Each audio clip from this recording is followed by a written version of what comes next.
On était beaucoup à attendre ça et c'est enfin arrivé. Je parle de la monétisation de Instagram.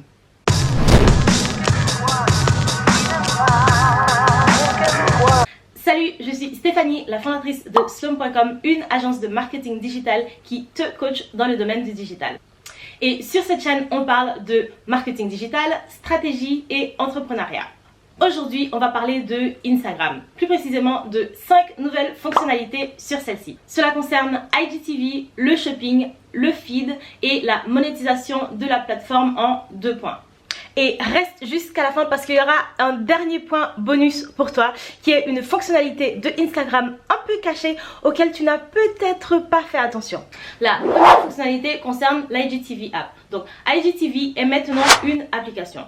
Si tu vas dans l'App Store, tu peux maintenant télécharger IGTV en tant qu'application à part entière, indépendamment de l'application originale de Instagram. Et donc ceci démontre vraiment une envie de l'équipe de Instagram/Facebook de pousser IGTV vers l'avant, de le développer et de vraiment venir renforcer leur position en tant que concurrent direct de YouTube. Et si tu ne le savais pas, donc IGTV, Instagram appartiennent à Facebook et YouTube appartient à Google. La deuxième fonctionnalité, ce sont les badges qui touchent à la monétisation des lives. Et donc, ils te permettent de faire un don au créateur de contenu ou à l'influenceur que tu suis. Pendant le confinement, Instagram a vu l'explosion des lives et ainsi l'augmentation de la consommation de ces lives par la communauté. Et à bon titre, étant donné que tout le monde était enfermé à la maison et le sont toujours dans divers pays. Du coup, les créateurs de contenu créaient plus et donc Instagram s'est dit, tiens, on va les soutenir. Pourquoi ? Parce que pendant cette période, beaucoup de créateurs de contenu, influenceurs, blogueurs ont vu leur capacité à générer du revenu diminuer considérablement et ce par faute de budget ainsi que de faillite de diverses entreprises.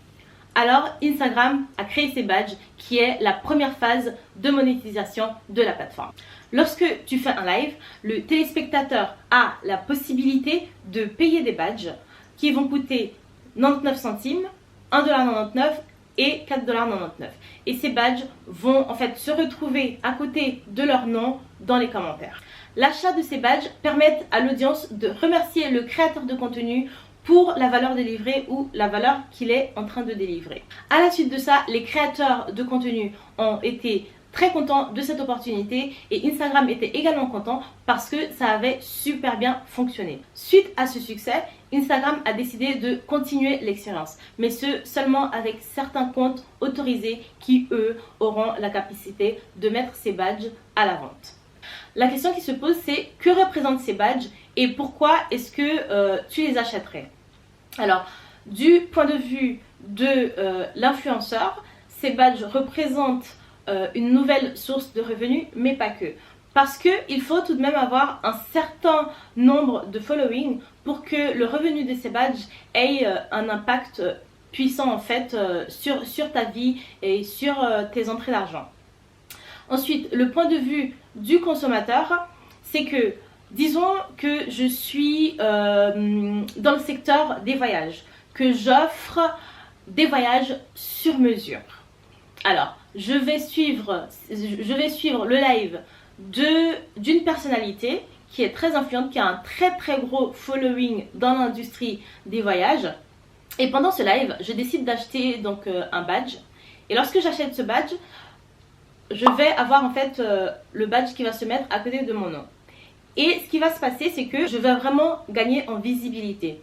Et ça, c'est important parce que toutes les personnes qui regardent le live, ils vont voir ton nom et probablement aller checker ton profil.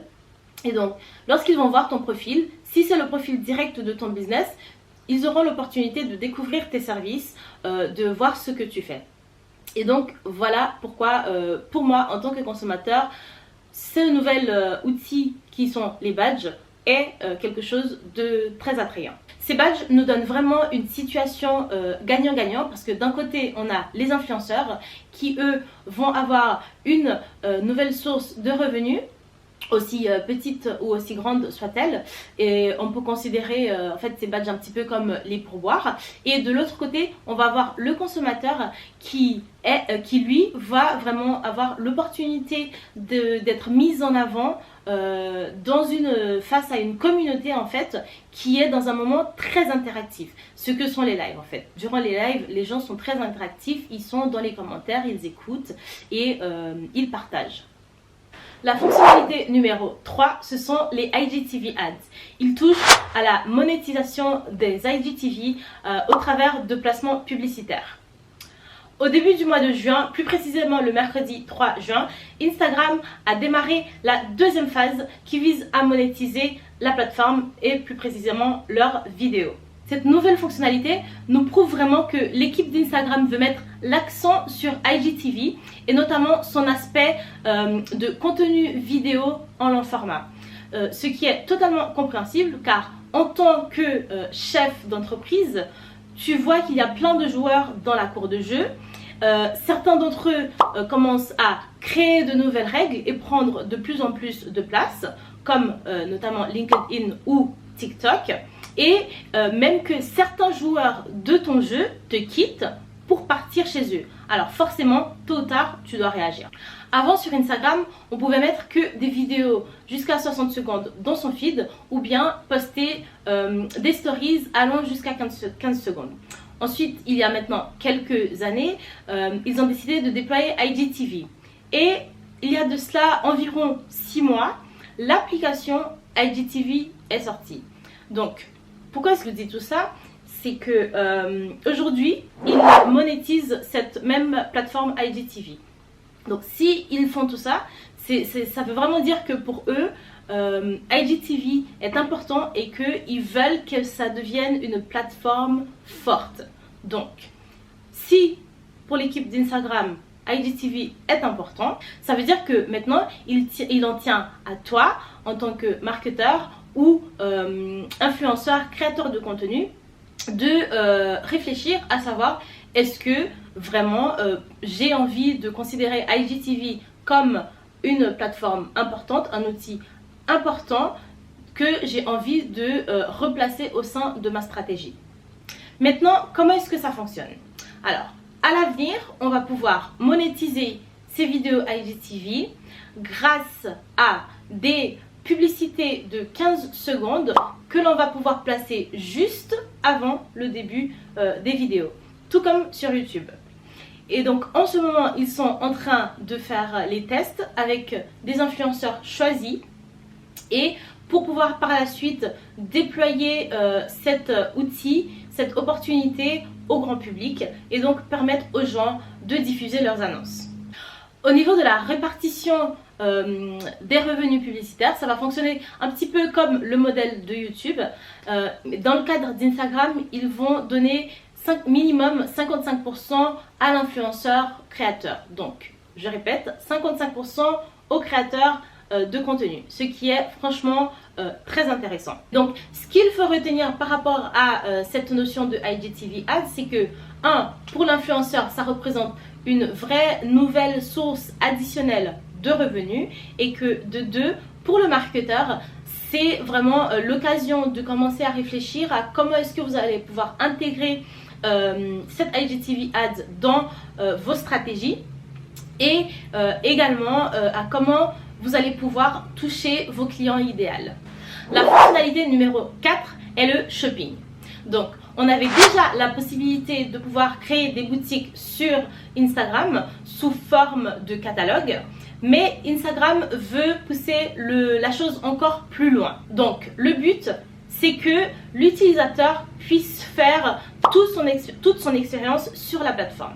Donc, lorsque je vais sur un compte Instagram, je vois un produit, je clique dessus et je fais acheter, que je n'ai pas besoin de quitter Instagram, d'arriver sur une page d'un site e-commerce pour pouvoir ensuite recommencer tout ce processus et arriver jusqu'à mon achat. Parce que tout ça, ça crée des frictions et donc pendant chacune de ces différentes étapes, le client peut avoir envie de quitter la page et de terminer son achat parce que ça prend trop de temps, c'est trop long. Donc Instagram veut vraiment réduire tous ces points de contact et tous ces points de friction et ainsi garder l'utilisateur sur la plateforme Instagram du début jusqu'à la fin, faciliter, fluidifier l'expérience utilisateur. Ainsi on peut vraiment faire son shopping directement sur les profils des boutiques e-commerce qui se trouvent sur Instagram. Et donc dans ce but là, en ce moment même, Instagram est en train de travailler sur les API qui vont pouvoir nous permettre de connecter nos boutiques Instagram avec les plus grands systèmes de shopping que l'on connaisse, c'est-à-dire Magento, Shopify ainsi que diverses d'autres entreprises. Donc pour toi, en tant qu'entrepreneur dans le e-commerce, c'est une super bonne nouvelle parce que c'est vraiment... Tu as un nouveau canal de distribution pour proposer tes services, tes produits à ta communauté. Donc, vas-y, fonce. Dès que cet outil sera déployé à travers le monde, prends cette opportunité, diversifie ton marché. La dernière chose que j'aimerais tout de même préciser par rapport à cette future mise à jour de la fonctionnalité du shopping, c'est que en tant que responsable e-commerce, il n'y a pas à vous inquiéter. Lorsque la personne va faire son achat sur Instagram directement, vous ne perdez rien. En fait, vous avez tout simplement la notification, la commande qui arrive directement sur votre site e-commerce. Tout de la même manière que si une personne faisait le shopping directement sur votre site, vous avez un procédé. Et bien là, en le faisant depuis Instagram, la finalité sera la même. La fonctionnalité numéro 5, ce sont les guides. Alors les guides, c'est également un produit qui vient du fait que Instagram a souhaité soutenir ses utilisateurs pendant cette crise et qu'elle a pensé à la communauté. Donc les guides, qu'est-ce que c'est? C'est vraiment un aspect d'Instagram, une fonctionnalité qui se présente comme une sorte d'article de post, donc un microblog. C'est un format qui est en vertical. Et donc vous arrivez dedans, c'est comme un petit livre, un journal, vraiment c'est un guide. Et avec ce format-là de contenu, vous pouvez représenter soit des posts que vous avez déjà fait ou bien faire de la curation de contenu en extirpant des posts d'autres comptes et en le mettant en fait dans ce guide que vous allez créer et en même temps y rajouter du texte. Et donc pendant les confinements, les différentes crises dans divers pays, Instagram a sorti ça, l'a déployé à des influenceurs qui sont dans le mental health, dans le domaine de la santé mentale. Et donc ces comptes Instagram là ont pu créer du contenu qui servait à soutenir leur communauté, leurs followers et les guider un petit peu, les apaiser pendant ces moments qui pouvaient être difficiles pour certains et pour d'autres. Et donc le guide, j'ai vraiment trouvé que c'était un outil, un format vraiment super intéressant parce que j'ai été sur les comptes de quelques-uns des influenceurs à qui Instagram avait offert cette option et j'ai trouvé ça vraiment très joli, très plaisant, facile à utiliser, très compréhensif. Je pense que Instagram va par la suite avoir le succès de ces guides. Instagram va par la suite déployer ça également au grand public. Et déjà un premier point positif, c'est que Instagram a mis présente les guides comme vous voyez le petit onglet des IGTV. Donc sur le profil Instagram, vous avez un petit onglet qui en fait c'est un livre. C'est un petit dessin d'un livre qui se trouve dans le menu de Instagram et c'est placé avant l'onglet de IGTV. Donc déjà rien que là, on voit que Instagram met en avant cet onglet de guide. Donc est-ce que le fait de placer cet onglet là devant les IGTV, c'est intentionnel dans le sens que Instagram voit le guide comme quelque chose d'intéressant, d'important qu'ils ont envie de garder et de nourrir? Ou bien est-ce qu'ils l'ont juste placé là parce que pendant cette situation, en temps de crise, ils se sont dit voilà, on va le mettre à cet endroit-là, comme ça ce sera en avant, au premier rang et puis bien visible pour les diverses communautés. On ne sait pas, on verra, le futur nous le dira.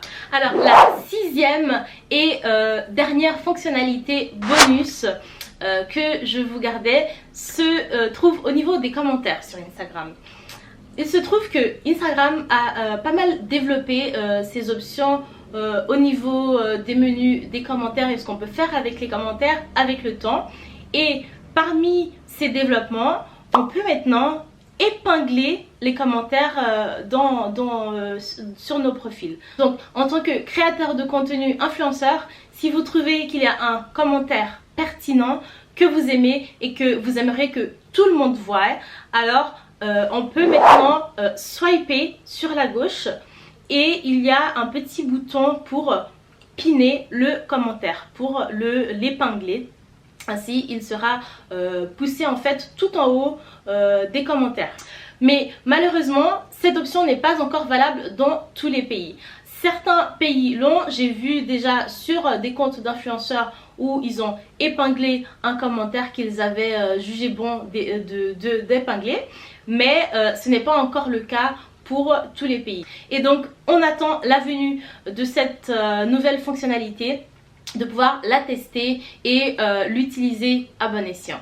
Alors c'est tout pour les nouvelles d'aujourd'hui. Si vous avez des questions, des choses que vous voulez voir, des tutoriels, des revues au niveau du marketing digital, de l'entrepreneuriat et des stratégies, n'hésitez pas à les laisser en commentaire. En attendant, mettez un pouce vert à cette vidéo, suivez la chaîne car elle est toute nouvelle, c'est la première vidéo et on se dit à la prochaine fois.